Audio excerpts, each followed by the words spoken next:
children, welcome to the video session of Standard 9 English Term 2 Unit 4 Supplementary The Cat and the Painkiller. It's a very interesting story. Come on, let's enter into the video session. Dear children, welcome to the video session of Standard 9 English Term 2 Unit 4 Supplementary The Cat and the Painkiller, written by Samuel Langone Clemens. He is better known by his pen name Mark Twain. He was an American writer, humorist, entrepreneur, publisher, and lecturer. Twain grew up in Annabelle, Missouri, the influence of which can be seen in his novels.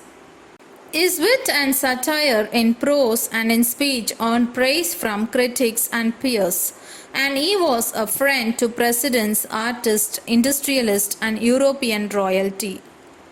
His first success as a writer came when his humorous tall tale, The Celebrated Jumping Frog of Calaveras Country, was published on November 18, 1865 in the New York Weekly, The Saturday Press, bringing him national attention. His famous works were The Adventures of Tom Sawyer and The Adventures of Huckleberry Finn. The Cat and the Painkiller is one of the episodes from the novel The Adventures of Tom Sawyer. Tom Sawyer is a mischievous young boy, growing up along the Mississippi River with his Aunt Polly and brother Sid. He is up to all sorts of mischief, but somehow manages to escape from the punishments. Though he finds the school life miserable, the arrival of Becky Thatcher makes him happy.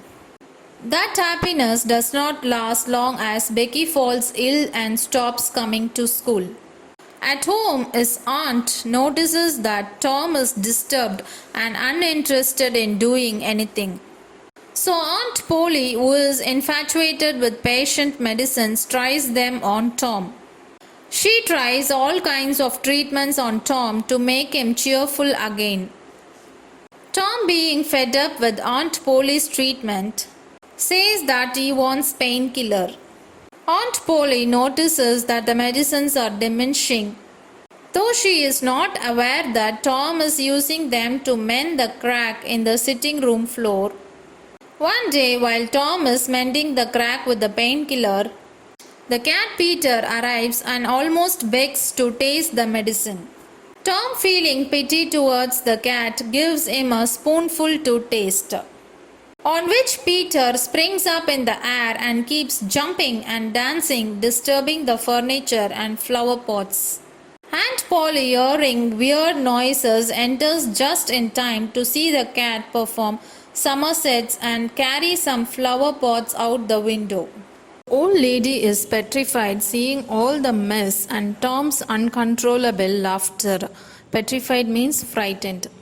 Aunt Polly questions Tom regarding the cat's behavior. Tom replies that the cat acts like this when they are having a good time. Aunt Polly finds the teaspoon and understands that Tom has fed the cat with the medicine. She scolds him for being so cruel to the cat, for which he answers that the cat doesn't have an aunt like her to take care of it, and that he has given the cat the medicine out of pity. Aunt Polly suddenly realizes that if the cat would feel so miserable after taking a small sip of the medicine, how the boy must be feeling. Then she puts her hand on Tom's head, saying that she was only trying to do the best for him. Tom replies that he too was only trying to do the best for the cat. Aunt Polly finally says that she wouldn't try any more medicines on him.